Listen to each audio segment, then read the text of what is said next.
ताल ठोके में आज भी बात गुजरात की और मुद्दा गुजरात का चुनाव। बहस का फोकस हमारे गुज्जू भाई यानी गुजराती वोटर्स। बस 14 घंटे का वक्त बचा है गुजरात में चुनाव के पहले राउंड की वोटिंग शुरू होने में। कल सुबह 7 बजे से 89 विधानसभा सीटें जिन पर फर्स्ट फेज में वोटिंग शुरू हो जाएगी। दक्षिणी गुजरात, कच्छ, सौराष्ट्र को यह तय करना है कि क्या उन्हें ब्रांड मोदी और गुजरात मॉडल के साथ ही बने रहना है या फिर कांग्रेस को 2017 से ज्यादा स्पेस देना है या फिर कांग्रेस के हिस्से का वोट मुफ्तवाद का झंडा लेकर आई आम आदमी पार्टी में शिफ्ट करना है। ऐसे में सवाल यह भी होगा कि असदुद्दीन ओवैसी किसका खेल बिगाड़ेंगे और किसका खेल बनाएंगे। गुजरात में चुनाव प्रचार विकास के मुद्दे से शुरू हुआ था, लेकिन हर दिन नेताओं की जुबान पर मुद्दे बदलते चले गए। राष्ट्रवाद बनाम आतंकवाद की एंट्री हुई, फिर इसमें धर्म और संस्कृति भी आ गए। मोरबी में हादसा हुआ तो कुछ दिन ट्रैक चेंज भी हुआ, लेकिन फिर राम मंदिर और हिंदुत्व का जिक्र आया जो लंबा चला। प्रचार खत्म होते होते गाली गलौज की भी एंट्री हुई। किसी ने सद्दाम का नाम लिया तो जवाब में झूठों का सरदार और रावण भी कहा गया। तो कल सुबह जब गुजराती वोटर वोट करने निकलेंगे तो उनके दिमाग में सबसे ऊपर कौन सा मुद्दा होगा। बहस पर आने से पहले आपको केंद्रीय मंत्री गिरिराज सिंह ने जो खास बातचीत हमसे की है वो हम आपको सुनवाने जा रहे हैं। वो कह रहे हैं कि गुजरातियों के जहन में सिर्फ एक बात रहेगी और वो होगी प्रधानमंत्री नरेंद्र मोदी। वोटर उन्हीं पर वोट करेगा। गिरिराज सिंह के मुताबिक गुजरात के लिए मोदी के अलावा किसी पर भरोसा करना मुश्किल है। वो मोदी के अपमान का, उन गालियों का भी बदला लेगा जो इस चुनाव में नरेंद्र मोदी को दी गई हैं। और साथ ही गिरिराज सिंह ने यह भी कहा कि मोदी के हिंदुत्व पर सवाल उठाने वाले को भी वोटर जवाब देगा। सुनिए। राहुल गांधी उज्जैन में महाकाल लोक में पूजा अर्चना करते हुए, इन तस्वीरों को आप देख रहे हैं। इन तस्वीरों को देखकर आप क्या कहना चाहेंगे? देखिए, मुझे खुशी हो रही है कि जो व्यक्ति राहुल गांधी अपने दादाजी के मजार पर नहीं पहुंच पाए, मोदी जी ने सबको मंदिरों में साष्टांग करवा दिया, त्रिपुंड करवा दिया, कोट के ऊपर जनेऊ करवा दिया। कोई जन्माष्टमी को पैदा हो रहा है। जो लोग कल तक राम को काल्पनिक कह रहे थे, आज हुए लोग मंदिर मंदिर भटक रहे हैं। यही तो मोदी जी की खासियत है कि मोदी जी ने पूरे देश में उन सभी लोगों को जो कल तक केवल मस्जिद मस्जिद करते थे, आज हुए लोग भी मंदिर मंदिर करने लगे हैं। लेकिन साहब वो तो कह रहे हैं कि आप वोट वाले हिंदू हैं, आप वोट के लिए हिंदू हैं, दिखावे के हिंदू हैं, वो असली हिंदू हैं। किसी की सर्टिफिकेट, मैंने क्या कहा, जो व्यक्ति अपने दादाजी के मजार पर नहीं खुल के जा सकता या कह सकता कि मैंने उनके धर्म को नकार दिया है, वो व्यक्ति कभी मंदिर में नहीं जाता। लेकिन पिछले विधानसभा चुनाव से राहुल गांधी मंदिर मंदिर भटक रहे हैं। यूपी के अमेठी से भाग करके केरल के चले गए सेकुलर वोट के लिए। तो दिखावा किसका है, मुझे तो कुछ कहने की जरूरत नहीं है। मोदी जी आज भारत के संस्कार संस्कृति के परोधा बन रहे हैं, उसके पुनरुद्धार के। आज काशी विश्वनाथ से लेकर के, केदार से लेके, अयोध्या से लेके, सोमनाथ से लेके, महाकाल से सारे जगह जीर्णोद्धार कर रहे हैं। इनमें अगर है तो मैं तो कह रहा हूं कि राहुल जी जरा आनंद से बोले कि मथुरा के मंदिर को जीर्णोद्धार, मथुरा के कृष्ण की जन्मभूमि को भी होना चाहिए। इसी तरह जैसे महाकाल के मंदिरों का जीर्णोद्धार या कॉरिडोर बना है, चाहे काशी विश्वनाथ के, नहीं बोल पाएंगे। ये वोट के सौदागर हैं ये लोग। कभी मस्जिद जाएंगे वोट के लिए, कभी मंदिर जाएंगे वोट के। लेकिन मुझे खुशी है, झूठा ही सही लेकिन मंदिर तो आए, हमें इसी की खुशी है। बाहरे मोदी। अच्छा, तो आप कह रहे हैं वारे मोदी, तो आप मोदी जी को क्रेडिट देंगे कि ये जो हिंदुत्व के ट्रैक पर दौड़ने की जो होड़ लगी हुई है, इसका क्रेडिट आप नरेंद्र मोदी को देंगे, प्रधानमंत्री को देंगे? हाँ, आज देश के अंदर देखिए न, केजरीवाल कह रहे हैं कल तक वो राम को काल्पनिक मान रहे थे, हनुमान के भक्त बन रहे हैं, जन्माष्टमी में पैदा ले रहे हैं, क्या क्या कर रहे हैं।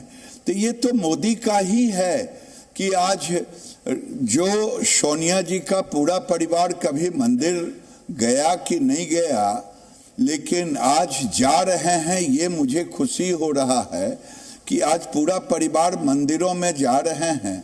और इससे बड़ी बात और क्या हो सकता है। राहुल गांधी हो, सोनिया गांधी हो, प्रियंका गांधी हो, मैं तो खुश हो रहा हूं और मैं मोदी को धन्यवाद देता हूं कि मोदी ने देश की राजनीति की दिशा को बदल दी। जो कल तक लोग घृणा करते थे हिंदू के मंदिरों में जाने से, आज वो त्रिपुंड लगा रहे हैं, साष्टांग कर रहे हैं, बाहर मोदी।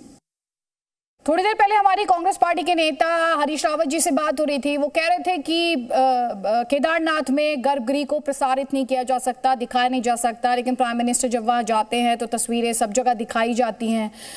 हिंदुत्व को इनकैश कराने की बात की जा रही थी।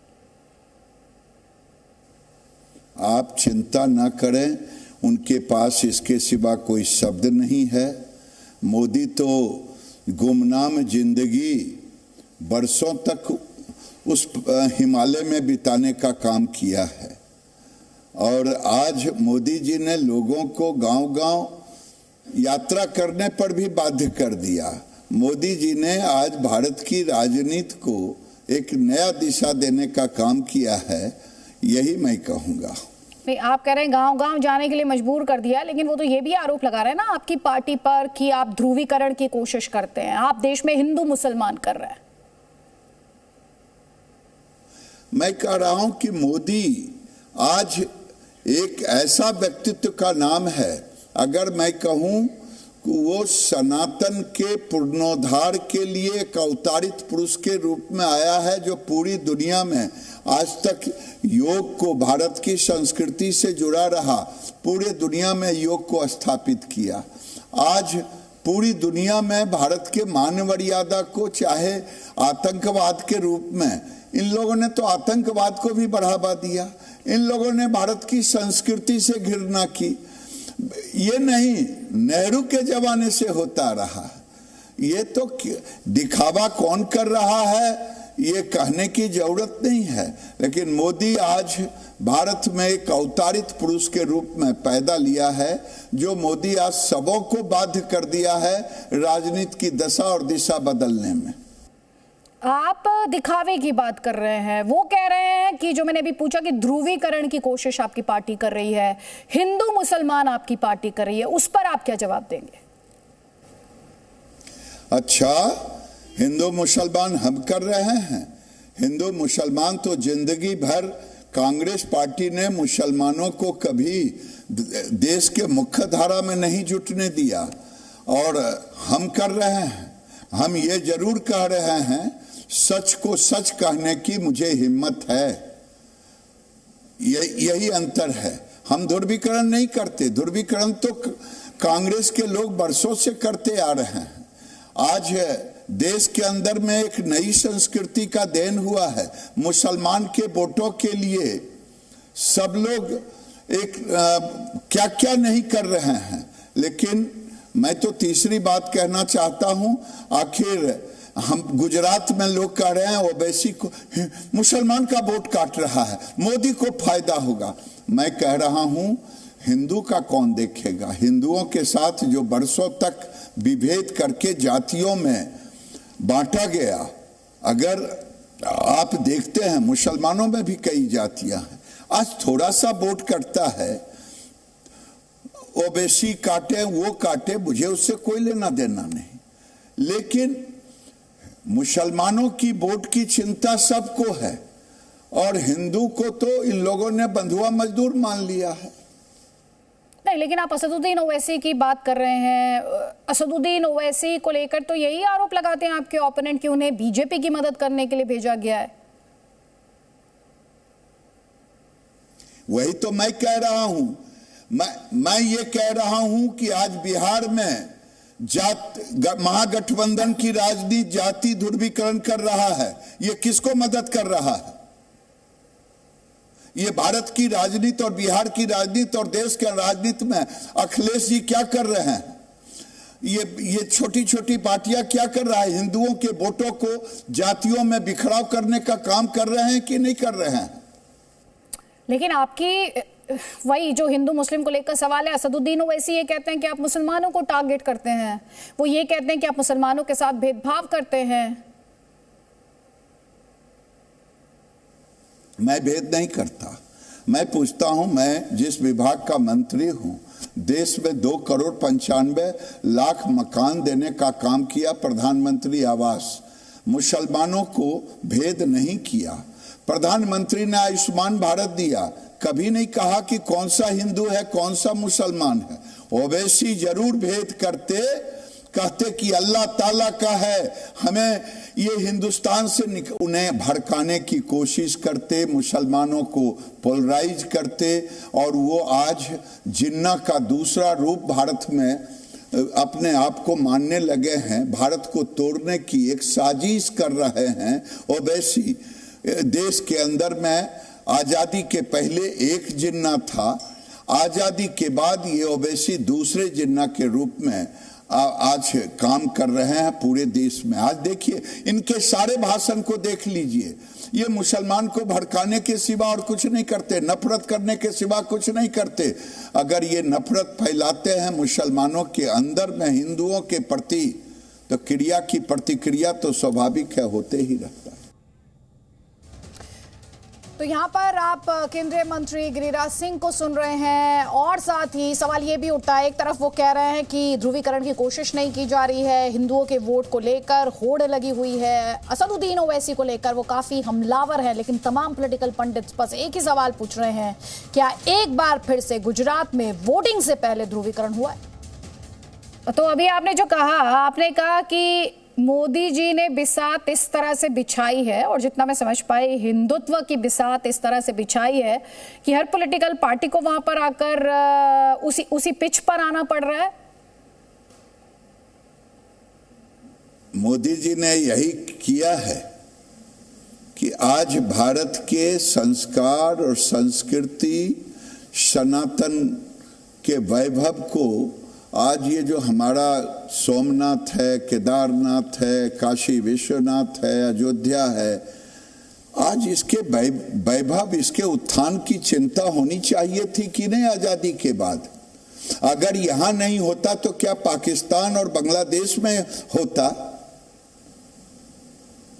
तो अगर मोदी ने किया और ये सनातन धर्म को मानने वालों को अच्छा लग रहा है, तो अब इन लोगों को खुजली हो रही है, तो अब ये त्रिपुंड लगा रहे हैं, कृष्ण का अवतार बन रहे हैं, दत्तात्रेय गोत्र बना रहे हैं। ये तो मुझे खुशी हो रही है कि बाहर है मोदी। लेकिन आप जो कह रहे हैं कि मोदी जी की बिसात, हिंदुत्व की पिच पर हर पॉलिटिकल पार्टी आ रही है, अब उसे आना पड़ रहा है, ओवैसी को छोड़ दिया जाए, तो वोट तो, अगर ये पॉलिटिकल बिसात है, वोटों की बिसात है, तो वोट तो आप ही का बटेगा, बीजेपी का ही बटेगा ना। उस दिन बीजेपी को होगा कि सब खुश हो जाएंगे। आज जो एक साजिश चल रही है भारत के अंदर गजवाए हिंद का, ये ओवैसी जैसे लोग भारत में, तो ये तो मेरे लिए खुशी का होगा कि गजवाए हिंद को हम काट कर पाएंगे। तो गुजरात को लेकर, चलिए जाने से पहले गुजरात के इलेक्शंस को लेकर आपकी भविष्यवाणी क्या है? आपको कितनी सीटों की उम्मीद है? तो यहां पर गुजरात में क्या भविष्यवाणी है केंद्रीय मंत्री गिरिराज सिंह की, वो हिस्सा भी हम आपको सुनवाएंगे। लेकिन अभी आपने ये जरूर सुना कि किस तरह से वो गुजरात में मोदी मॉडल को लेकर काफी कॉन्फिडेंट हैं, और ऐसा माना जाता है कि देश में गुजरातियों से ज्यादा स्मार्ट इन्वेस्टर कहीं होता नहीं। उन्हें पता है कि कहां पर दाव लगाना है, उन्हें रिटर्न कहां ज्यादा मिलेगा। बड़ा सवाल यह कि कल जब वोट पड़ेगा तो किस मुद्दे पर पड़ेगा? क्या ध्रुवीकरण हुआ है? क्या विकास के नाम पर वोटिंग होगी? ये Gujarat model versus Delhi model की लड़ाई है क्या, या फिर ये सारे मुद्दे कहीं पीछे छूट जाएंगे और ध्रुवीकरण सब पर हावी हो जाएगा? पार्टियों के प्रवक्ता इस वक्त हमारे साथ हैं, उनसे बात करेंगे। लेकिन दूसरे चरण के प्रचार में आज क्या कुछ कहा गया है, क्योंकि 2 फेजेस में पोलिंग होनी है गुजरात में। फर्स्ट फेज की जो वोटिंग है वो कल है और दूसरे फेज की 5th को होगी। सेकेंड फेज की पोलिंग के लिए क्या कुछ कहा गया है वो सुनिए।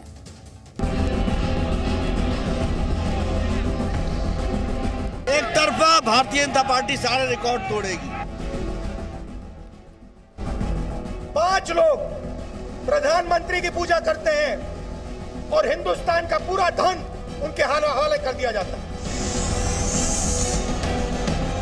20 वर्ष पहले इसी गोधरा में राम भक्तों को अयोध्या में राम मंदिर निर्माण के लिए अपने आप को बलिदान देना पड़ा था।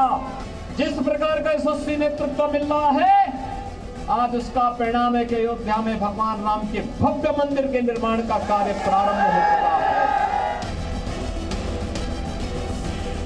जो तपस्या कर रहा है उसको इस देश की सरकार कुछ नहीं देती। कांग्रेस कहीं खड़ी भी नहीं हो पा रही है। जो शब्दावली इस्तेमाल कर रहे हैं वो नतीजे तो स्पष्ट हैं। 2/3 से अधिक कितने सीटों तक जाएगा कोई कहा नहीं जा सकता।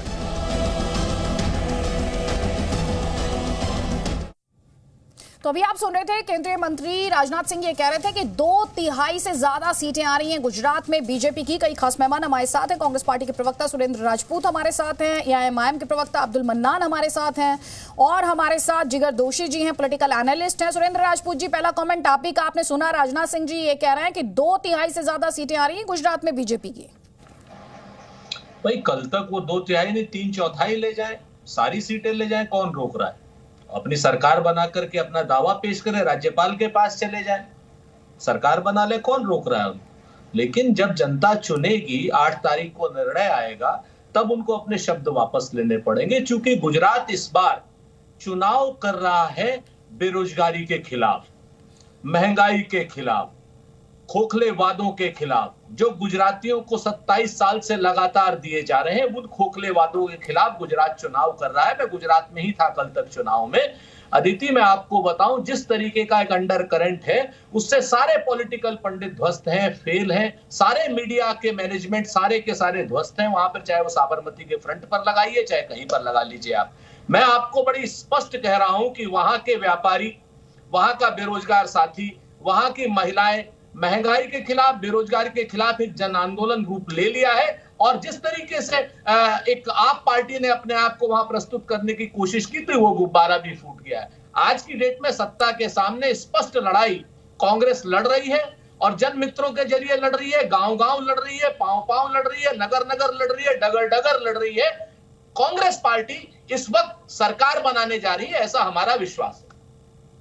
अब्दुल मन्नान जी, ये सरकार बनाने जा रहे हैं, आपसे तो सवाल मैं ये पूछूंगी, आप किसका खेल बिगाड़ने जा रहे हैं?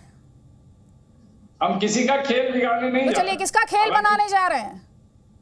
गिरिराज सिंह जी को मैं सीरियसली नहीं लेता हूं, क्योंकि वो जब कोई बोलते हैं उनकी जबान से जहर ही। अच्छा, सुरेंद्र राजपूत जी को लेते हैं सीरियसली? मेरी बात तो सुनने दीजिए मैडम, तो यही बात तो परेशान है। लेकिन उन्होंने एक बात तो कही कि हिंदुत्व के पिच पर सब खेल रहे हैं।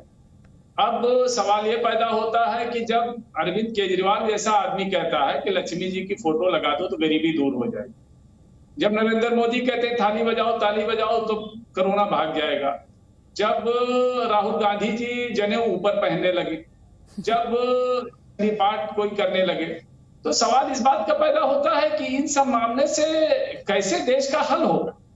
तो इधर उधर की ना बात कर, ये बता कि काफिला क्यों लुटा। मुझे रहजनों से गिला नहीं, तेरी रहबरी का सवाल है। सवाल यह है कि पेट्रोल पर बहस क्यों नहीं आज हो रही है, सवाल यह है कि पेट्रोल क्यों महंगा हो गया, सवाल यह है कि मोरबी में 140 लोग क्यों मर गए, उनकी लाशों को देखने वाला कोई नहीं है, सवाल यह है कि 27 बार पेपर क्यों लीक हुआ, सवाल यह है कि बिल्किस बानो के कातिलों जो 11 जो है रेपिस्ट हैं और जिन्होंने मर्डर भी किया, वो बीजेपी के प्रचारक बने हुए हैं। आखिर कोई मॉरल है, कोई धर्म है? और वहां आज भी तुम मुख्यमंत्री के कुर्सी पर बैठे हैं आदित्यनाथ जी और जाके गोधरा याद दिला रहे हैं। तो तुम्हारे पास नफरत, मस्जिद, मंदिर, हिंदुत्व के पिच पे खेलना, हिंदुत्व के पिच पे ना खेलना, यही सारी बातें तुमने देश का माहौल खराब कर दिया। और मैं नहीं बोल रहा, ये पूरी दुनिया बोल रही है कि जब से मोदी जी की सरकार आई, जब से बीजेपी और संघ की सरकार आई, तब से इस देश में नफरत का बाउंडर खड़ा हो गया है। और ये नफरत का बाउंडर, चाहे चुनाव जीते और चाहे हारे, चाहे किसी की सरकार बने, लेकिन ये नफरत का बाउंडर देश के लिए खतरनाक है। मैं बता देना चाहता हूँ। आज जहां तक हमारा सवाल है, चाहे कोई हिंदुत्व खेले, चाहे कोई चंडी पाठ करे, चाहे कुछ करे, लेकिन आज हम हिंदुस्तान के दलितों के लिए, हिंदुस्तान के संविधान के लिए असदुद्दीन ओवैसी सीना तान के, मोदी, गिरिराज सिंह, योगी आदित्यनाथ, अमित शाह सबके सामने सीना तान के अगर एक आदमी कोई हिंदुस्तान में खड़ा है तो उसका नाम असदुद्दीन ओवैसी है, जो मोदी जी के आंखों में आंखें डाल के चुनौती देता है, हर बात का जवाब देता है। आंखों में आंखें डाल के तो आप चुनौती दे ही लेंगे, यही तो कहते हैं आपके ओपोनेंट्स। आप दोनों के बीच गेम फिक्स्ड है। ध्रुवीकरण में मदद तो आप ही करते हैं, यही तो आरोप लगाते हैं ना। देखिए सुरेंद्र राजपूत हंस रहे हैं, लगातार हंस रहे थे जब आप बोल रहे थे। लीजिए क्या कह रहे हैं, सुन लीजिए, उनसे जवाब लीजिए आप। सुरेंद्र राजपूत भी जानते हैं कि वो बच बच के बैटिंग करते हैं, हम तो सीधा हुक करते हैं। कैसे बैटिंग करते हैं? तो हम सीधा हुक करते हैं। और आज हमें भले टैक्टिकली हमारे लोग वोट ना दे रहे हो, लेकिन कांग्रेस पार्टी क्या कर रही सुरेंद्र राजपूत जी? देश में संविधान बचाने की लड़ाई तो असदुद्दीन ओवैसी लड़ रहे हैं, ये कह रहे हैं एआईएम के प्रवक्ता। दो बातें हैं अदिति, बड़ी साफ है। अब्दुल मन्नान साहब को वही बात कहनी चाहिए जो वो कह रहे हैं, और जनता को वही समझनी चाहिए जो जनता समझ रही है। पूरे गुजरात में 13 सीटों पर चुनाव लड़ रहे हैं, 3-4 प्रत्याशी भाग गए हैं, तो उसको क्या, इनसे हम क्या बहस करें, कोई फायदा नहीं है। जब आप मुझे एक बात बताइए, जो स्टेक होल्डर ही नहीं है, उसको आप कुछ भी कहते रहे वो लोग, उससे कोई फर्क नहीं पड़ता। आज की डेट में आप पार्टी के 50 उनसे पूछ लेती हूँ, ये क्या कह रहे हैं अब्दुल मन्नान जी? कांग्रेस कह रही है आप तो स्टेक होल्डर ही नहीं है गुजरात में, इतना बढ़ चढ़कर क्यों बोल रहे हैं आप, ये पूछ रहे हैं। हम ये कह रहे हैं कि 13 सीट पे हम लड़ रहे हैं ना, एक कैंडिडेट तो आप हमारा उठा ले गए, और 13 सीट पे हम लड़ रहे हैं चुनाव, 13 पे हम लड़ रहे हैं, हमें लड़ने दो। बाकी जो सीटें हैं उस पे तुम जीत जाओ ना। अगर तुम हमारी वजह से हार रहे हो राजपूत जी, आप अगर मेरी वजह से हार रहे हो, तो 27 साल से बताओ आप किसकी वजह से हार रहे हो? पिछले पार्लियामेंट में आपको एक भी सीट गुजरात में नहीं मिली, तब तो हम नहीं लड़ रहे थे। तो आप बराबर हार रहे हो, अपने हार का ठीकरा तुम एमआईएम पे फोड़ रहे हो, ऐसा नहीं है। आप लोग सीधो सेकुलर हो, और धर्मनिरपेक्षता के पिच पर आप जितना जबरदस्त खेलना चाहिए उतना बढ़िया बैटिंग नहीं कर पा रहे। ठीक है, जवाब लीजिए। सुरेंद्र राजपूत ये कह रहे हैं आप स्यूडो सेक्युलर हैं, और धर्मनिरपेक्षता के पिच पर जैसा खेल कांग्रेस से एक्सपेक्टेड था, कांग्रेस पार्टी ने नहीं खेला है, ये कह रहे हैं एआईएम के प्रवक्ता, इसीलिए एक्शन में आना पड़ा है। एक अनुरोध है आदित्य जी, मेरी बात पूरी सुन लीजिएगा। मैं आपसे फिर से एक बात कहता हूं कि मुझे अब्दुल मन्नान साहब व्यक्तिगत रूप से मेरे अच्छे दोस्त हैं, मुझे इनके खिलाफ कोई बात ही नहीं करनी, क्योंकि ये स्टेक होल्डर है ही नहीं। नंबर 1, जो आदमी स्टेक होल्डर नहीं है, वो आदमी अगर बरगला रहा है चुनाव को आपके चैनल पर बैठ करके, तो निश्चित तौर पर वो किसका भला करने जा रहा है वो आपके सामने स्पष्ट है, इसमें कहीं कोई दो राय नहीं है। मैं इस जिम्मेवारी से कहता हूं कि 13 सीटों पर चुनाव लड़ने वाला, भाई हम क्यों ले जाएंगे किसी को, हमारे पास तो ना सरकार नीचे ना ऊपर, भाजपा वाले ले गए होंगे, पूछ लेना उनसे, आप हमसे क्यों पूछ रहे हो? एक बात मैं आपको बता दूं कि आज अगर चैनल पर बैठकर कोई संविधान के नाम पर कांग्रेस को गाली दे, कोई सेकुलरिज्म के नाम पर कांग्रेस को गाली दे, तो वो स्पष्ट रूप से भारतीय जनता पार्टी की मदद करता हुआ दिखाई दे रहा है, इसमें कहीं कोई दो राय नहीं। हम तो चाहते हैं कि असदुद्दीन ओवैसी साहब की पार्टी पूरी 182 सीटों पर चुनाव लड़े, हमें क्या दिक्कत है भाई? आप लड़ेंगे, आप अपने वोट ले जाएंगे, हम अपने वोट ले जाएं। यहां पर मुख्य मुद्दा हमारे लिए एएमआईएम नहीं है, क्योंकि ये भाजपा के सपोर्टर है। हम तो सत्ता के खिलाफ चुनाव लड़ रहे हैं, नंबर 1। हम बेरोजगारी के खिलाफ चुनाव लड़ रहे हैं, नंबर 2। हम मोरबी के हत्यारों के खिलाफ चुनाव लड़ रहे हैं, नंबर 3। जिस हत्यारे को क्या नाम भारतीय जनता पार्टी ने मुख्यमंत्री पद का प्रत्याशी बनाया, हम उसके खिलाफ चुनाव लड़ रहे हैं। हम महंगाई के खिलाफ चुनाव लड़ रहे हैं, जहां पर हमने 3 रुपए 50 पैसे क्या नाम एक्साइज ड्यूटी थी हमारे जमाने में डीजल पर, 32 रुपए भारतीय जनता पार्टी ने कर दी, हम उनके खिलाफ चुनाव लड़ रहे हैं। ठीक है, आप डिबेट में आप आए हैं सर, तो जवाब ले लीजिए। डिबेट में आपने जो एआईएम को लेकर, देखिए अभी मैं यही कह रही थी डॉक्टर अब्दुल मन्नान कि आपके ओपोनेंट यही कहते हैं आप बीजेपी की मदद करने के लिए मैदान में आते हैं, आपके कोई मुद्दे नहीं है। सेक्युलरिज्म पर कांग्रेस को पाठ ना पढ़ाएं, ये कांग्रेस कह रही है आपसे। हम सेकुलरिज्म का पाठ क्यों पढ़ाएंगे? आप स्टेक होल्डर नहीं, अभी तो कहा उन्होंने। हम स्टेक होल्डर नहीं है, लेकिन हम अपना प्रतिनिधि विधानसभा में भेजेंगे और सुरेंद्र राजपूत जी देखिएगा जहां जहां हम लड़ रहे हैं वहां वहां बीजेपी को धूल चटाएंगे। आप में हिम्मत है तो बाकी सीटों पर आप बीजेपी को हरा लीजिए। और जहां तक इसका सवाल है कि फिक्स किसके किसके बीच में है, नरेंद्र मोदी, अमित शाह, योगी आदित्यनाथ सब तो गुजरात में खेल रहे हैं और तुम्हारे भाई साहब जो है पूरे हिंदुस्तान में खेल रहे हैं। जहां लड़ाई हो रही, जहां बैटिंग हो रही, जहां बॉलिंग हो रही, वहां उनका पता ही नहीं है। तो फिक्स तो आपने कर रखा है, आप राहुल गांधी और मोदी ने फिक्स कर रखा है कि भैया जाओ, मोदी जी खेलो तुम, योगी जी खेलो तुम, अमित शाह खेलो तुम, योगी आदित्यनाथ खेलो तुम, और मैं पूरे हिंदुस्तान में भ्रमण करूंगा, फील्ड से बाहर बाहर दौड़ूंगा इधर से उधर और कहूंगा हिंदुस्तान जोड़ रहे हो। अरे खेल है तो खेल की तरह खेलो ना, जैसे असुद्दीन मर्दों की तरह, मर्दों की सॉरी मर्द की नहीं बोलना चाहिए। जैसे असुद्दीन मैदान में खड़ा हुआ है, चाहे मोदी हो, चाहे योगी हो, चाहे अमित शाह हो, चाहे आदित्यनाथ हो, जिन सीटों पर हम लड़ रहे हैं उस पर हम ऐसे वैसे नहीं लड़ रहे हैं। जहां ये असुद्दीन वैसी कदम रख देते हैं, लाखों लोग अपने आप आ जाते हैं, हमें भीड़ भाड़ पर। ठीक है, चलिए इस वार पलटवार के बीच केंद्रीय मंत्री गिरिराज सिंह से हमने सवाल पूछा कि गुजरात में कितनी सीटें मिलने जा रही हैं बीजेपी को। जवाब सुनिए उनका।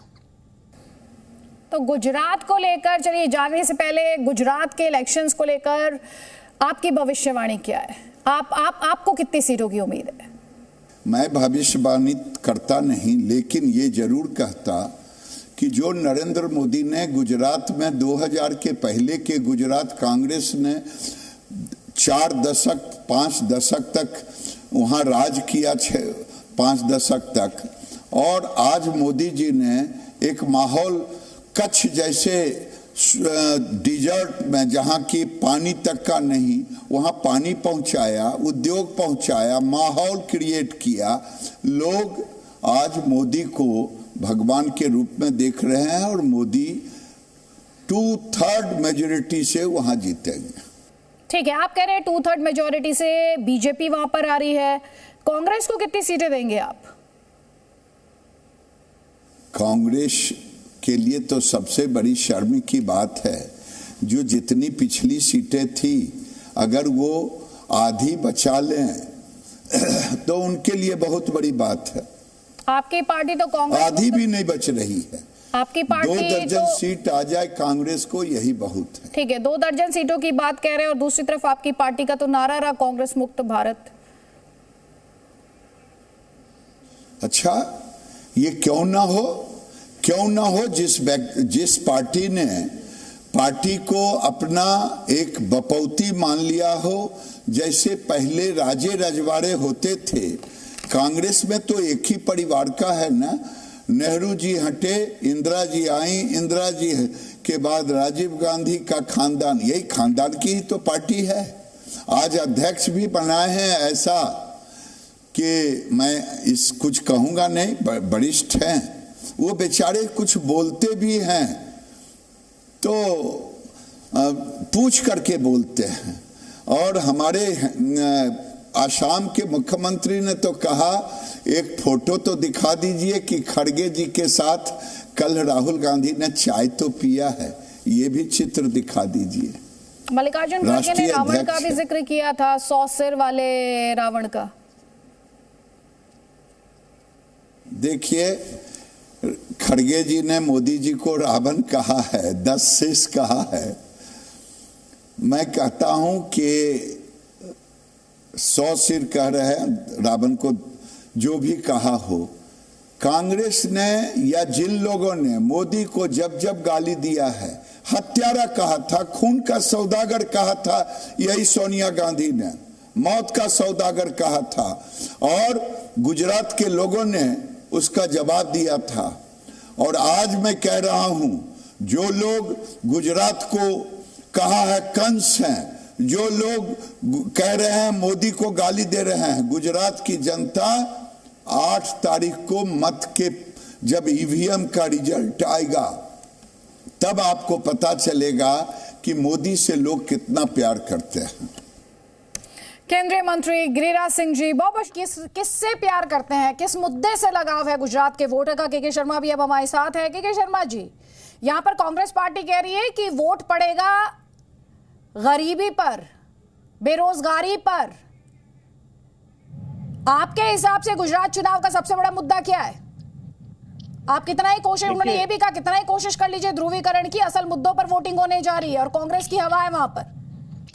आदित्य जी, ये तो हम भी कह रहे हैं, हम तो कह ही रहे हैं कि विकास के मुद्दे पर हम यहाँ चुनाव लड़ रहे हैं। जब विकास का हमने काम किया है तभी गुजरात की जनता ने हमें 27 साल तक आशीर्वाद देते हुए यहाँ पर सरकार पे रखा। 6 बार हमें चुनाव जिताया है। लोकसभा में सारी की सारी सीटें भाजपा को मिलती हैं।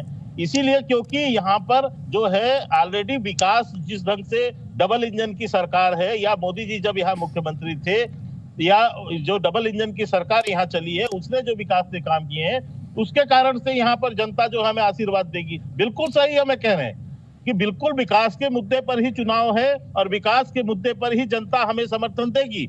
लेकिन हमें कह रहे हैं कि आप जो क्यों खिसिया रहे हैं, आप क्यों हताश हो रहे हैं, आप क्यों निराश होकर इस तरह की शब्दावलियों का प्रयोग कर रहे हैं। जब आप ये कहते हैं कि हम मोदी को औकात दिखा देंगे, देश के प्रधानमंत्री को औकात दिखा देंगे आप, तो उसका जवाब तो गुजरात की जनता यहाँ की वो भी देगी ना, क्योंकि वो गुजरात के ही लाल हैं माननीय प्रधानमंत्री जी। जब आप उनको कहते हैं कि वो 100 सर वाले रावण हैं, तो वो भी गुजरात की यही लाल हैं मोदी जी, और देश के भी प्रधानमंत्री है। आज विश्व के सबसे प्रतिष्ठित नेता हैं वो। आप इस तरह से यदि अपमान करेंगे तो उसका भी खामियाजा आपको भुगतना है। तो उसके लिए तैयार रहिए, उसके लिए भी मैं ये कह रहा हूँ। बाकी तो हम विकास पे ही लड़ रहे हैं और विकास पे ही हम चुनाव लड़ने की शुरुआत की। शर्मा जी, सुरेंद्र राजपूत जी ये कह रहे हैं हम तो विकास पे ही लड़ रहे हैं। अच्छी बात है, आप भी विकास की ही बात कर रहे हैं, लेकिन आप क्यों डरे हुए हैं? किस लेवल पर आ गए कि अब शब्दों का इस्तेमाल करने लगे, प्रधानमंत्री को गाली देने लगे और गुजरात का वोटर आपको जवाब देगा, ये बीजेपी का कहना है। बिल्कुल सही कहा के शर्मा ने। गुजरात का वोटर इस बार बिल्कुल पूरी तरीके से जवाब देगा और उन सारे छद्म वेशधारियों को जवाब देगा जो किसी महिला को 52 करोड़ की गर्लफ्रेंड कहते हैं, किसी महिला को संसद में शूर्पणखा कहते हैं, किसी महिला को कांग्रेस की विधवा कहते हैं, किसी महिला को विदेशी गाय और उसके बेटे को जर्सी बछड़ा कहते हैं। इन सारी चीजों का गुजरात जो है जवाब देगा, पूरी तरीके से जवाब देगा, और वो उनको जरूर जवाब देगा जो पूर्व प्रधानमंत्री को कहते हैं कि रेनकोट में पहन करके नहाते हैं। इस तरीके की शब्दावली का भी गुजरात की जनता जवाब देना जानती है और जवाब देगी। भावनात्मक मुद्दों को छोड़िए, सच्चाई पर आइए। सच्चाई ये है कि आज मोर्टेलिटी रेट जो है गुजरात में सबसे ज्यादा है। सच्चाई ये है कि माल न्यूट्रिशन की दर गुजरात में सबसे ज्यादा है। सच्चाई ये है कि पिछले 5 साल में एक सरकारी नौकरी नहीं दी, संविदा पर रखे हुए हैं आप लोगों ने सारे के सारे टीचर्स को और बाकी सब लोगों को। सच्चाई ये है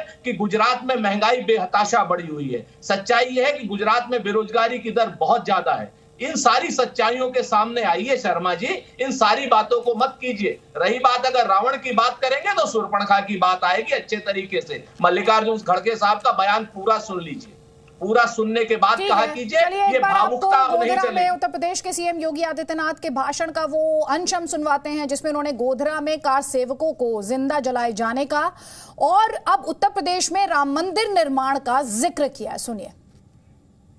याद करिए 20 वर्ष पहले इसी गोधरा में राम भक्तों को अयोध्या में राम मंदिर निर्माण के लिए अपने आप को बलिदान देना पड़ा था और प्रधानमंत्री मोदी जी का यशस्वी नेतृत्व और दृढ़ इच्छा शक्ति, जिस प्रकार का यशस्वी नेतृत्व मिल रहा है, आज इसका परिणाम है कि अयोध्या में भगवान राम के भव्य मंदिर के निर्माण का कार्य प्रारंभ हो चुका है। अयोध्या में भगवान राम का भव्य मंदिर भारत की आस्था का सम्मान भी है और गोधरा के राम भक्तों के प्रति सम्मान का भाव भी है। बिना रुके, बिना डिगे, बिना झुके आज देश की आस्था का सम्मान हो रहा है। अयोध्या में राम मंदिर का निर्माण, काशी में काशी विश्वनाथ धाम का निर्माण, उज्जैन में महाकाल के महालोक का निर्माण, केदारपुरी और बद्रीनाथ धाम के पुनरुद्धार और सुंदरीकरण का कार्य, द्वारिका धाम के पुनरुद्धार का कार्य, भाइयों बहनों ये सभी कार्य बखूबी संपन्न हो रहे हैं। के शर्मा जी, आपने इतना विकास किया है, आप बार बार इस बात को दोहरा रहे हैं, फिर फ्लैशबैक में 20 साल पीछे क्यों जाना पड़ रहा है? भाई राम मंदिर आपके शासन में बन रहा है, सबको पता है, ये बताना क्यों पड़ रहा है आपको? नहीं तो क्यों नहीं बताएं? हमने काम किया, हम बताएंगे भी नहीं, हम बता भी नहीं सकते। हमने यहाँ जिस रिवर फ्रंट से मैं इस समय आपसे डिबेट कर रहा हूँ, ये साबरमती नदी के किनारे में रिवर फ्रंट किसने बनाया आदित्य जी? क्या हम इसकी याद भी ना दिलाएं? अभी देखिए यहाँ इतनी भीड़ है, बच्चे आराम से यहाँ टहल रहे हैं, खेल रहे हैं, कूद रहे हैं, और यही कांग्रेस इस साबरमती रिवर फ्रंट का विरोध करती थी। आज यहाँ पर लोग यहाँ शाम को सुबह सुबह यहाँ योगा करते हैं। इतना सुंदर दृश्य आप देख रहे हैं मेरे पीछे, ये किसने दिया? ये जो है मोदी जी के नेतृत्व में यहाँ की जो है भाजपा सरकार ने दिया। हम आज सोमनाथ का फिर से जीर्णोद्धार जो यहाँ कॉरिडोर बनाने जा रहे हैं, यहाँ के जो और जो है ऐतिहासिक और जो है सांस्कृतिक स्थलों का हम उद्धार करने जा रहे हैं। उसमें उससे रोजगार भी बढ़ेगा, पर्यटन भी बढ़ेगा, सौंदर्यीकरण भी होगा, टूरिस्ट भी आएंगे, भक्तिमय का एक वातावरण भी होगा, संस्कृति का संरक्षण भी होगा। तो हम यदि इस तरह के हम अच्छा कार्य कर रहे हैं तो हम ये भी तो डेवलपमेंट के कार्य हैं। इसके साथ घर घर जो है नल से जल पहुंचाया। अब इसमें जवाब लीजिए। सुरेंद्र राजपूत जी ये कह रहे हैं जब हमने काम किया है तो हम गिनवा रहे हैं, आपके पास भी उपलब्धियां हैं, आप भी गिनवाइए। निश्चित तौर पर सच बात यह है कि जिसने जो काम किए वही काम गिनवाएगा, और जो आदमी गरीबी बढ़ाएगा, बेरोजगारी बढ़ाएगा, देश में 28 करोड़ गरीबों को और गरीबी रेखा के नीचे ले जाएगा, हमने तो भाई ये काम नहीं किए। शर्मा जी, हमने तो भाखड़ा नंगल डैम बनाया, एक पाकिस्तान के 2 पाकिस्तान किए, हमने तो दुग्ध क्रांति की, हरित क्रांति की, हमने तो राइट टू इंफॉर्मेशन दिया, राइट टू फूड दिया, राइट टू एजुकेशन दिया, हमने तो मनरेगा दी, जिस मनरेगा को आप कोसते नहीं थकते थे। सच बात यह है कि सैटेलाइट का इसरो हम ही ने बनवाया, हमने तो इसके साथ साथ भाभा एटॉमिक भी बनवाया, हमने तो तमाम जो इंजीनियरिंग कॉलेज और रिसर्च इंस्टीट्यूट्स हैं वो भी सारे बनवाए, मेडिकल इंस्टीट्यूट और एम्स भी बनवाए। आपने गुजरात में पिछले 10 सालों में एक सरकारी यूनिवर्सिटी बनवाई हो तो बता दीजिए, 3000 स्कूल जरूर बंद करवा दिए आपने। ठीक है, जवाब ले लीजिए। के शर्मा, जवाब आपका। सिर्फ एक जवाब देना चाह रहे हैं, अडानी और अंबानी को रुपया देना, मुद्दे पर बताइए। आदित्य जी, ये तो राजपूत साहब कहते कहते भूल गए, नेहरू और इंदिरा ने मिलकर ही जो है पूरा ब्रह्मांड बनाया। ये देश भी पूरा जो है इन्हीं ने बनाया, पूरा ब्रह्मांड इन्हीं ने बनाया। इनको इसी बात की ख्वाब में, सपने में लोग जीते हैं। और दूसरा, इनको जहां तक की सपने की बात है, ये अनर्गल टिप्पणियों का पूरा ब्रह्मांड आप नेहरू और इंदिरा के लिए अनर्गल नहीं है सर, मैं बताऊंगे तो ज्यादा अच्छा रहेगा आदित्य जी। और अगर नहीं रखेंगे तो निश्चित तौर पर हम भी क्या नाम मोदी जी को मोदी कहेंगे और अमित शाह को शाह कहेंगे, वो आपको अच्छा नहीं लगेगा। अगर आप नेताओं के ऊपर सम्मान का भाव नहीं रख सकते तो आप चुनाव क्या लड़िएगा शर्मा जी? चलिए एक कमेंट यहाँ पर मैं लूंगी जिगर दोषी जी का। जिगर दोषी जी, ये वार पलटवार आप देख रहे हैं, कोई कह रहा है IIM कोई स्टेक होल्डर नहीं है, इन्हें ज्यादा टाइम मिल गया बोलने का, ये देखते हुए कि चुनावी 13 सीटों पर लड़ रहे हैं। कोई राम मंदिर की बात कर रहा है, गोधरा याद दिला रहा है, विकास की बात की जाती है, लेकिन साथ ही जो दूसरे मुद्दे वो भी उठा लिए जाते हैं। तो चुनाव किस मुद्दे पर लड़ा जा रहा है? चुनाव मेरे ख्याल से इस बार का जो चुनाव है गुजरात का, वो सारे के सारे मुद्दे इंक्लूडेड है। कहीं कोई एक स्पेसिफिक मुद्दा हो ऐसा कहीं नहीं दिख रहा है। पिछले 6 महीने से हम इसको कवर कर रहे हैं, देख रहे हैं, जिसमें विकास का भी मुद्दा है, बेसिक्स का भी मुद्दा है और हिंदुत्व का भी मुद्दा है। सारे मुद्दे एक एक करके उठ रहे हैं और जैसे जैसे चुनाव नजदीक आ गया उस तरीके से सारे मुद्दे अपने आप एक एक करके बाहर आते गए।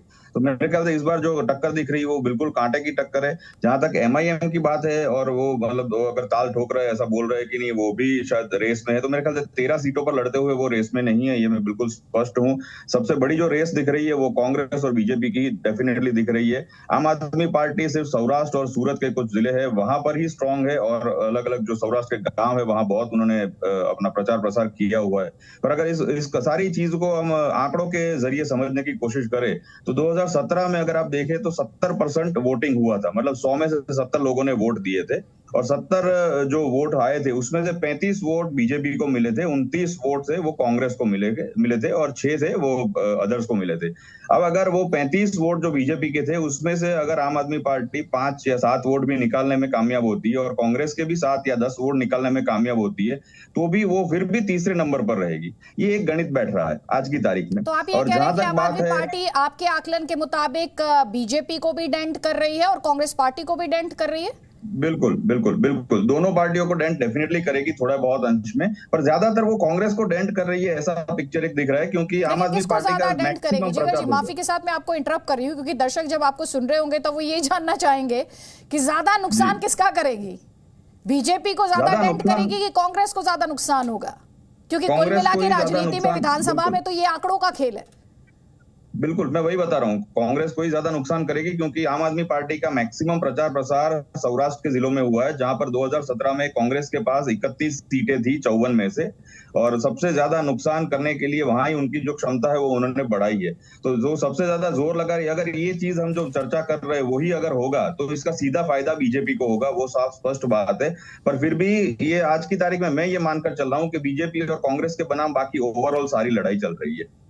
बिल्कुल, और यहाँ पे क्योंकि आपने आम आदमी पार्टी का जिक्र किया है, राघव चड्ढा वो तो ये दावा कर रहे थे कि 100 से ज्यादा सीटें आ रही हैं, आम आदमी पार्टी सरकार बनाने जा रही है, उनके दावे सुनवाते हैं आपको।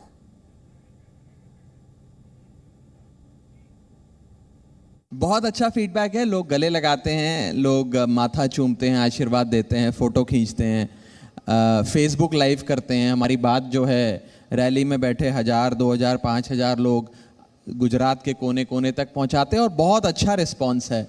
मुझे जैसा माहौल पंजाब में नज़र आ रहा था जब मुझे पंजाब की पार्टी ने सह प्रभारी बनाकर जिम्मेदारी दी थी, कुछ उसी प्रकार का बदलाव का, परिवर्तन का माहौल नज़र आता है और लोग बहुत प्यार देते हैं, आशीर्वाद देते हैं। सरकार बनेगी, 100 से ज़्यादा सीटें आएंगी। अच्छा, आप कह रहे हैं कि आम आदमी पार्टी को 100 से ज़्यादा सीटें सरकार बन रही है और 100 से ज़्यादा सीटें आएंगी। हमारा मुख्यमंत्री ईशुदन गद्दी भाई गुजरात के अगले सीएम होंगे। मैं समझ नहीं पा रहा हूं कि कांग्रेस पार्टी को चलाता कौन है, क्या उन्हें राजनीतिक समझ है। मुझे कोई बहुत ज़्यादा अनुभव नहीं है, हम आम आदमी पार्टी तो 10 साल पहले बनी है, लेकिन हम जितना समझ पाए हैं हमें ऐसा लगता है कि कांग्रेस ने अब सरेंडर कर दिया है। वो अब इलेक्शंस फाइट करने के कामकाज से अपने आप को उन्होंने परे कर लिया। अब वो सामाजिक कार्य करेंगे समय समय पर, जब मन करेगा कभी यात्रा निकालेंगे, कहीं कोई चैरिटी का काम करेंगे। अब वो एक एनजीओ बन गई है कांग्रेस, अब एक पॉलिटिकल पार्टी नहीं रही। सुरेंद्र राजपूत जी, आम आदमी पार्टी कह रही है कांग्रेस अब पॉलिटिकल पार्टी नहीं बची है, अब ये एक एनजीओ बन चुकी है और आम आदमी पार्टी सरकार बनाने जा रही है। बीजेपी जो सत्ता में थी उसका, बीजेपी को सत्ता से बेदखल करने का काम आम आदमी पार्टी करेगी और कांग्रेस एक एनजीओ बन चुकी है, चैरिटी का काम करेगी, सामाजिक कार्य करेगी, टाइम टू टाइम यात्रा निकालेगी। कुछ बातें जो राघव चड्ढा हैं वो सोच के नहीं बोल रहे, उनके ऊपर ज्यादा बात करना समय व्यर्थ करना है। जो लोग रेपिस्टों को फिजियोथेरेपिस्ट का सर्टिफिकेट देते हो, इतने झूठे लोग हो, इतने छली और कपटी लोग हो, ऐसे लोगों की बात का क्या भरोसा करना। सच बात यह है कि जो अपना उनका अनुभव वो बता रहे थे कि आप पार्टी चूंकि एनजीओ से लोगों को बेवकूफ बना करके फिर उन्होंने दोबारा से पंजाब में जो काम किया और पंजाब का जो हाल किया है, इस बात को पंजाबियों से जाके पूछे, तनख्वाहें नहीं मिल रही हैं। तो हमें इनसे ज्यादा नहीं, इस पार्टी के 50 से ज्यादा उम्मीदवार भारतीय जनता पार्टी के पक्ष में बैठ चुके हैं। मेरे ख्याल से 120, 130 लड़ रहे हैं, 20, 30, 40 अभी और के शर्मा वहां पर बैठे हैं साबरमती के फ्रंट पर, तो ये अपने झोले में डाल के ले जाएंगे। तो मुझे नहीं लगता वहां ये लोग चुनाव लड़ा रहे हैं जहां कांग्रेस मजबूत है। जहां भाजपा को कहीं कोई दिक्कत आ रही है, वहां के उम्मीदवारों को आप पार्टी विड्रॉ कर ले रही है, क्योंकि एमसीडी उनको चुनाव लड़ना है। ये क्या कह रहे हैं शर्मा जी, आपका जवाब? जहां जहां आपको दिक्कत वहां आम आदमी पार्टी, ये कहते हैं एआईएम आईएम भी आपके साथ, आम आदमी पार्टी भी आपके साथ, ये अकेले लड़ रहे हैं? नहीं आदित्य जी, नहीं, राजपूत साहब से पूछिए, उनको देखिए इतिहास ही जो है किसी का वो बतलाता है कि इनके संबंध क्या है। ये क्यों गए थे उनके साथ मिलके, आम आदमी पार्टी के साथ मिलके दिल्ली में सरकार बनाने के लिए? ये तो अपोजिशन में लड़े थे ना, लेकिन मिलके सरकार बनाई ना इन लोगों ने, आम आदमी पार्टी और कांग्रेस ने मिलके। और उस समय जो है यही केजरीवाल अपने बच्चों की कसम खा रहे थे कि मैं कसम खाता हूं कि मैं कांग्रेसियों से मिलकर सरकार नहीं बनाऊंगा, लेकिन दोनों बाद में मिल गए। तो इनकी विश्वसनीयता ही नहीं है कुछ, आदित्य जी। और इसीलिए मैं आज कह रहा हूं, अभी जो आज राजपूत साहब कह रहे थे कि 27 साल से जो गुजरात की जनता ने इनको गुजरात से बाहर रखा है, इसीलिए रखा है क्योंकि इनकी कोई विश्वसनीयता इनकी बची नहीं है। और अब तो यही नहीं, पूरे देश में नहीं बची है। 2.5 राज्यों में ये सिकुड़ के रह गए हैं क्योंकि इनका ना नेतृत्व की विश्वसनीयता है, ना इनकी नीति की कोई विश्वसनीयता है, ना इनकी नीयत साफ है। तो देश की जनता भी इनको जो है बाहर कर रही है, और गुजरात की जनता तो 27 साल से बाहर किए ही हुए हैं इनको। तो इसलिए अब इनके पास कुछ नहीं बचा है। ये केवल जो है बौखलाहट में माननीय प्रधानमंत्री जी को अपशब्द बोलेंगे, उनको औकात दिखाने की बात करेंगे, उनको रावण बोलेंगे। ये सब जो है खिसियाट। मुझे तो आश्चर्य है कि खड़गे साहब जैसा व्यक्ति जो अभी अभी बने हैं अध्यक्ष, और उनकी भाषा इतनी भाषा बदल गई उनकी, इतने नीचे गिर गए वो, इस तरह की भाषा बोल रहे हैं। आपको गिफ्ट देगी गुजरात की जनता और हिमाचल की जनता खड़गे साहब, आपके नए अध्यक्ष बनने पर, राष्ट्रीय अध्यक्ष बनने पर हमने तो बधाई दी थी, लेकिन हिमाचल और गुजरात की जनता और देश की जनता आपको हार का गिफ्ट देगी। आपकी पार्टी के नेता राहुल गांधी को सद्दाम हुसैन बता रहे थे। दो बातें हमने कहा ना, के शर्मा जी चाहे जितना ये औकात पर, भावनात्मक मुद्दों पर लाए, हम इनके मुद्दों पर नहीं आने वाले। जनता जवाब देगी अच्छे तरीके से। हाँ, के शर्मा के अभिमान को हम जरूर जवाब देते हैं कि अगर आपको पूरे 27 सालों में कांग्रेस गुजरात में नहीं दिखाई दे रही, या तो आपका दृष्टि दोष है, चश्मा बदल लीजिए या दृष्टि बदल लीजिए। हमें कोई, अगर आपको विपक्ष दिखाई नहीं देता, 40% वोट लाया हुआ विपक्ष अगर आपको नहीं दिखाई देता, 77 सीटें लाया हुआ अगर आपको विपक्ष नहीं दिखाई देता, तो आपके ऊपर शर्म है। शर्मनाक आपका ये बयान है कि विपक्ष कहते हैं आप गुजरात की जनता ने बाहर फेंक दिया। अरे भाई, दो जनता ने बाहर किया हुआ है आपको। 1984 में जनता ने बाहर किया हुआ है आपकी। सुन लीजिए, 1984 में 2 सीटें थी। किसी कांग्रेसी ने नहीं कहा कि आपको उठा करके देश की जनता ने अरब सागर में फेंक दिया। किस तरीके की अभिमान की भाषा का आप इस्तेमाल कर रहे हैं? आपको राजीव गांधी का भाषण याद है? राजीव गांधी का भाषण याद है? सदन का भाषण याद है आपको? कुछ और रिएक्शंस आपको दिखाते हैं। बीजेपी एक बार फिर से ये दावा कर रही है कि इस बार उसका मुकाबला खुद ही से है, कांग्रेस पार्टी या आम आदमी पार्टी से नहीं है। जी मीडिया के खास कार्यक्रम जी मंच गुजरात में केंद्रीय मंत्री अनुराग ठाकुर ने क्या कहा, वो सुनिए। मुकाबला भारतीय जनता पार्टी का भारतीय जनता पार्टी से कि पहले से कितनी ज़्यादा सीटें जीतनी है, मुकाबला उसका है, क्योंकि जनता विकास पर मोहर लगा रही है। भाजपा की पहचान सुशासन, विकास और गरीब कल्याण। और अगर आप तीनों ही पर देखेंगे, सुशासन की बात करें तो गुजरात मॉडल को आज देश भर में माना जाता है। ये गुजरात ने एक ऐसा अवसर दिया कि आज देश कहता है कि विकास होता क्या, तो गुजरात की ओर देखो। लड़ाई जहाँ तक मैं देखता हूँ, मुझे तो कांग्रेस से दिखती है, क्योंकि कांग्रेस वर्षों से यहाँ पर विपक्ष के रूप में भी काम कर रही है। एक और नया राजनीतिक दल आया है। वो पिछले चुनावों में जब मैं उत्तर प्रदेश का सह प्रभारी था चुनाव का, तब वहाँ पर भी अरविंद केजरीवाल जी आए थे और उन्होंने वहाँ पे बड़ी बड़ी बातें की कि उत्तराखंड तो जीतेंगे, कहते उत्तर प्रदेश भी अच्छा करेंगे। आप सब युवाओं को मैं बताना चाहता हूँ, ये बड़े बड़े वायदे करने वाली आम आदमी पार्टी का उत्तर प्रदेश की 403 सीटों पर जीतना तो दूर की बात, खाता खुलना तो दूर की बात, सब पर जमानत जब्त करने का काम उत्तर प्रदेश के लोगों ने किया है। क्योंकि जनता के सामने, लोकतंत्र में जिसने आपको चुना है, आपकी जवाबदेही है जनता के प्रति। दिल्ली का शिक्षा मंत्री शराब घोटाले में पकड़ा जाता है, मुख्य आरोपी बनते हैं। तो क्या गुजरात की जनता ऐसे लोगों को पसंद करेगी? नहीं करेगी। सुरेंद्र राजपूत, आपने सुना केंद्रीय मंत्री अनुराग ठाकुर ये कह रहे हैं कि गुजरात में तो बीजेपी की टक्कर बीजेपी से ही है, अपनी पिछली परफॉर्मेंस को बेहतर करना है। कांग्रेस और आम आदमी पार्टी तो कहीं टक्कर में है ही नहीं। बिल्कुल सही कह रहे हैं कि उनको लगना भी यही चाहिए कि कहीं ना कहीं वो अपने आप से ही लड़ रहे हैं। हम तो जनता के लिए, सत्ता के मुखालिफ लड़ रहे हैं। हम मोरबी के हत्यारों के खिलाफ लड़ रहे हैं।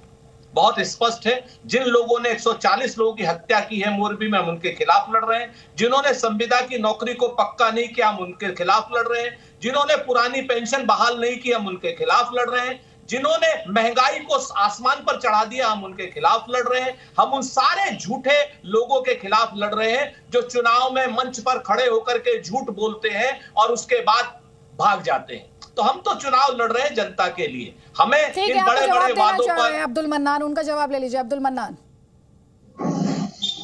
देखिए आदित्य जी, आज योगी आदित्यनाथ जी जिस तरह की भाषा गोधरा में खड़े होके बोल रहे थे, चाहे उनसे यही एक्सपेक्टेशन किया जा सकता है।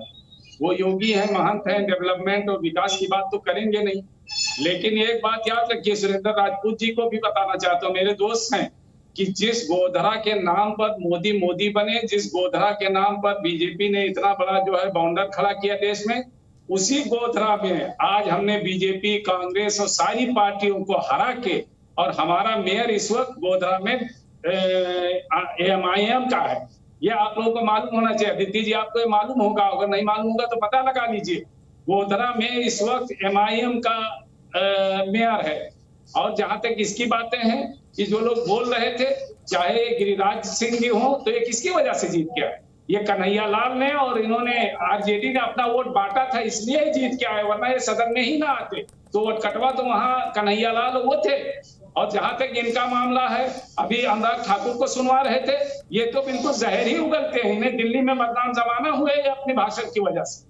तो सवाल ये है कि ये योगी आदित्यनाथ जी बोले क्या? विकास के नाम पर भी नहीं बोला इन्होंने, सिर्फ इन्होंने राम मंदिर, सिर्फ इन्होंने के गोधरा में दंगा हुआ सिर्फ, लेकिन इन्हें नहीं मालूम है कि इसी गोधरा में MIM ने अपना मेयर बना रखा है। उसी गोधरा में हमारे 8 से ज्यादा कारपोरेटर जीते हुए हैं। इस बात को मालूम होना चाहिए सुरेंद्र राजपूत जी। आप नहीं जीत पाओगे, मैदान छोड़ दो, उठेगी ना खंजर न तलवार, तुमसे बाजू मेरे आजमाए हुए। गोधरा में हमने इनके छाती पे चढ़ के अपना मेयर बना रखा, आप पता लगा। हाँ, इनकी छाती पे चढ़कर आपने मेयर बना रखा है। तो फिर फॉलो अप क्वेश्चन ये होगा अब्दुल मन्नान जी कि आपने पूरे 182 सीटों पर अपने प्रत्याशी क्यों नहीं आपने उतार दिए? हरा देते गुजरात में, MIM सरकार बना लेती। ये भी तो सवाल उठेगा ना। फिर 13 सीटें क्यों, खाली 13 सीटों पर चुनाव क्यों? चलिए आगे आपको मंच दूंगी, लेकिन बीजेपी ये कह रही है कि दिल्ली में आम आदमी पार्टी की सरकार भ्रष्टाचार के आरोपों से घिरी हुई है। ऐसे में गुजरात की जनता उसकी सच्चाई को जानती है और ऐसे में कैसे उसे स्वीकार कर सकती है। जी मंच गुजरात में केंद्रीय मंत्री स्मृति ईरानी ने बात कही।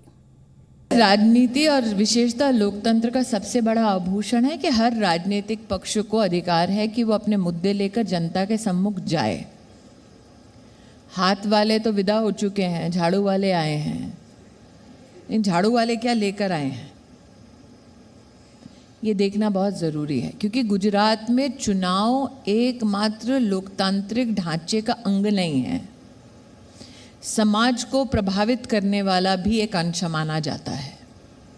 और हमारे समाज में, और मैं गुजराती बहू होने के नाते कह रही हूँ, हमारे समाज में किस प्रकार की राजनीति की अपेक्षा की जाती है। हाल फिलहाल में आपने दिल्ली में देखा, आम आदमी पार्टी का एक नेता जेल में एक नाबालिग के रेप की सज़ा काटने वाले से अपनी सेवा करा रहा है। यहाँ जितने गुजराती बैठे उनसे पूछे, आवा मानस ने हमें घर में घुसवा नहीं दी है। और देश की राजनीति में कभी ऐसा हुआ नहीं है, उसका कोई जवाब नहीं है इनके पास। चाइल्ड रेपिस्ट का सेवा लेने वाला इनको स्वीकार होगा क्या? आमने सामने जिसकी टक्कर हो चुकी है, जो मुंह की खा चुका है, अब आके यहाँ पे क्या बोल रहे हैं? और जिनको उन्होंने प्रदेश की अपनी जिम्मेदारी सौंपी है, वो गुजरात में मंदिरों के बारे में, हिंदू धर्म के बारे में, औरतों के बारे में क्या बोल रहे हैं? बाकी सब छोड़ दीजिए, नरेंद्र मोदी की 100 साल की माँ ने क्या गुनाह किया भाई? हमें बा ने कोई नहीं पण गाड़ो आपिए, नहीं करता कोई। गुजरात का ये संस्कार नहीं है। और गुजरात में आपको ये भी बता दें कि वोटिंग से ठीक पहले कांग्रेस और बीजेपी में वीडियो वॉर भी तेज होती जा रही है। बीजेपी ये बता रही है कि कांग्रेस किस तरह से प्रधानमंत्री मोदी को गालियां देती रही है, अपशब्दों का इस्तेमाल करती रही, तो कांग्रेस भी प्रधानमंत्री के पुराने वीडियो निकालकर जवाब दे रही है और पूछ रही है शुरुआत किसने की थी। गुजरात की सरकार चलाने वाले झूठे, बेईमानी, डर और मौत के सौदागर, ऐसे तत्वों को आप कभी कामयाब नहीं होने देंगे जो जहर की खेती करते हैं। ये आदमी बहुत नीच किस्म का आदमी है, इसमें कोई सभ्यता नहीं है। चौकीदार जैसे भी कहना है आप चौकीदार बोलो, दूसरे साइड से पता लगेगा चोर है। आप मुझसे पूछते हो तो मैं तो कहूंगा कि ये नरेंद्र मोदी की औकात बताएगा। कितने भी आपके रावण के ऊपर खौफ है क्या?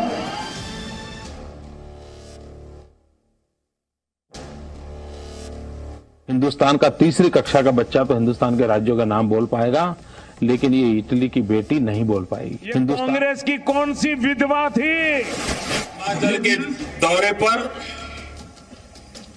मनमोहन सिंह जी आए थे। देश को किसी के भी हाथों में डाल देना और नाइट वॉच को उनकी परंपरा चलाना, ये उन्होंने चालू किया। क्या ऐसा खूनी पंजा फिर से चाहिए आपको? बाथरूम में रेनकोट पहन करके नहाना, ये कला तो डॉक्टर साहब ही जानते हैं और कोई नहीं। ये कांग्रेस पार्टी की सड़ी हुई मानसिकता भी वो दीमक की तरह है। और मुझे ये बताओ, क्या कहीं पानी की पाइपलाइन आप लगा के गए थे क्या? आपके नाना नानी दादा दादी लगा के गए थे? पैसे दिए पैसे दिए पैसे दिए कह रहे हो, मैं जरा जानना चाहता हूँ कि मामा के घर से लाए थे क्या? किसी ने 50 करोड़ की गर्लफ्रेंड देखी है? 50 करोड़ की गर्लफ्रेंड।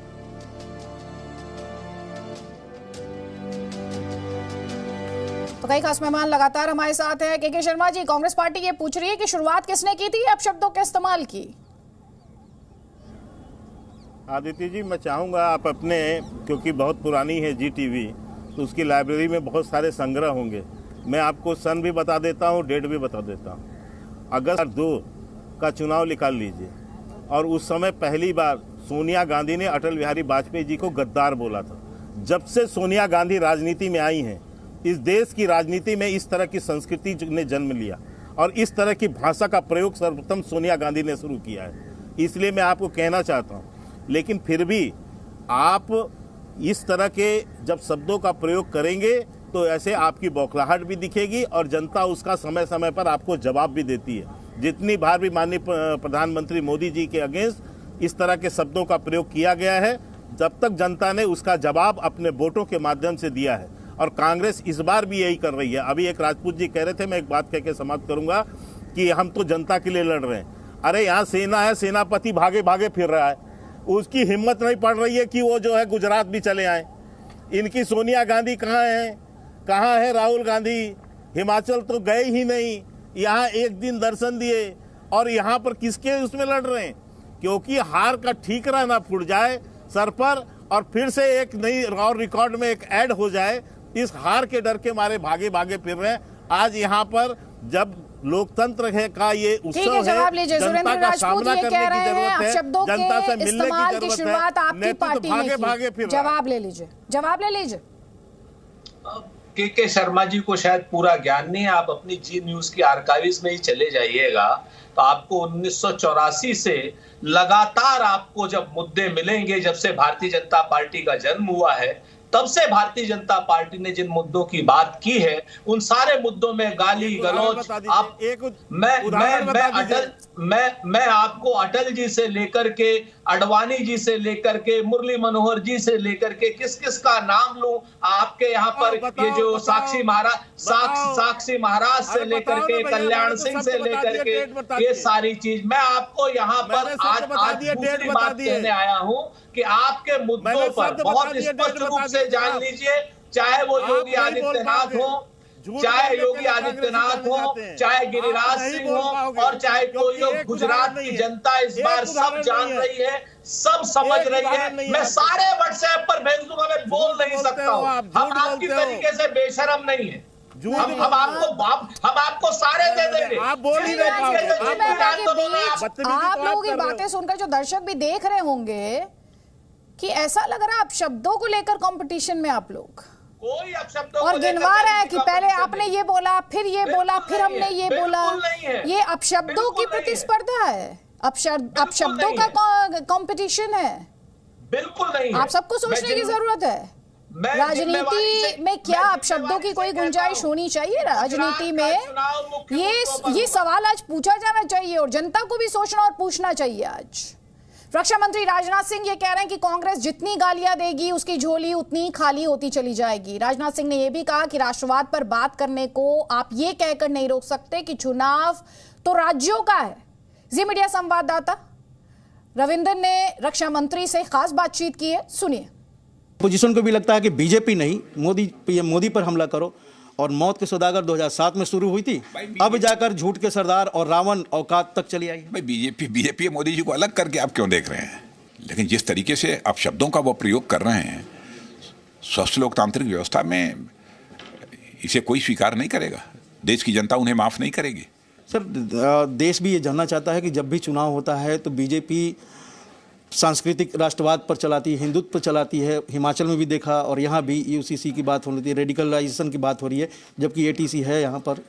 फिर इस तरह की बातें क्यों द्वारिका की बात हो रही है? ओहो, यह तो भारतीय जनता पार्टी की जो विचारधारा है उसका यह हिस्सा है सांस्कृतिक राष्ट्रवाद। हम चोरी छिपे इस काम को नहीं कर रहे हैं, खुल के कर रहे हैं। भारत की सांस्कृतिक विरासत की रक्षा करना यह अपराध है तो हम ऐसा अपराध खुलकर करेंगे, कर रहे हैं। लेकिन जाति, पंथ, मजहब के आधार पर लोगों को बांटकर हम राजनीति नहीं करते। हमारी नीति पूरी तरह से स्पष्ट है, justice to all, appeasement of none, न्याय सभी को, तुष्टीकरण किसी का नहीं। सर, चुनाव में जिस आपने कहा कि हमारी विचारधारा है हिंदुत्व, सांस्कृतिक राष्ट्रवाद, उसी तरह से ये विचारधारा है कि पीओके को भी भारत में लाना, या आपने कई बार अध्यक्ष के तौर पर, रक्षा मंत्री के तौर पर, बड़े नेता के तौर पर कहते रहे। लेकिन चुनाव के समय ये उठाना केवल ये कांग्रेस कह रही कि जुमलेबाजी है, हकीकत बनेगी? अरे बाबा, चुनाव के समय नहीं, ये श्रीनगर में एक मीटिंग थी चुनाव के बहुत पहले, वहां पर मैंने बोला था, केवल याद दिलाया था कि भारत के संसद का यह प्रस्ताव है, देशवासियों को याद रखना चाहिए। हो सकता है पाक ऑक्युपाइड कश्मीर में जिस प्रकार के हालात हैं, वहां की जनता ही यह मांग करना शुरू कर दे कि अब हम लोग भारत के साथ रहना चाहते हैं, पाकिस्तान के साथ बहुत हो गया। आम आदमी पार्टी भी यहाँ पर एक फोर्स बन के उभी है, उनके नेताओं का कहना, और सर्वे भी दिखा रहे हैं अरविंद केजरीवाल कि हम तो इस बार सरकार बनाने जा रहे हैं। नहीं, बेचारा, ये आम आदमी पार्टी तो अपने उपस्थिति केवल दर्ज कराना चाहती है, किसी को भ्रम नहीं होना चाहिए। केवल भ्रम उनको है, भ्रम अरविंद केजरीवाल, वो भी जानते हैं गुजरात में उनका कुछ नहीं है। लेकिन जनता की आंखों में धूल झोंकर समर्थन हासिल करना, या कुछ राजनीतिक पार्टियों का इस पर विश्वास रहता है। गुजरात में नतीजे क्या आएंगे सर? नतीजे तो स्पष्ट हैं, 2/3 से अधिक कितने सीटों तक जाएगा कुछ कहा नहीं जा सकता। अब नंबर के बारे में नहीं कह सकता मैं। मिशन 150 से ऊपर जा सकता है, इस संभावना को भी नकारा नहीं जा सकता है। 150 चला जाएगा, 160 चला जाएगा, कहाँ तक जाएगा यह मैं नहीं कह सकता हूँ, लेकिन मोर देन 2/3 मेजॉरिटी होगी। बहुत बहुत शुक्रिया सर। कैमरामैन पवन के साथ रविंद्र कुमार, जी मीडिया, अहमदाबाद। तो आप सुन रहे हैं यहाँ पर बीजेपी के नेता और सभी केंद्रीय मंत्री ये दावा कर रहे हैं कि गुजरात में 2/3 मेजॉरिटी के साथ बीजेपी सत्ता में कमबैक करने वाली है, लेकिन फैसला जनता जनार्दन को करना है और गुजरात में फर्स्ट फेज की पोलिंग कल होगी।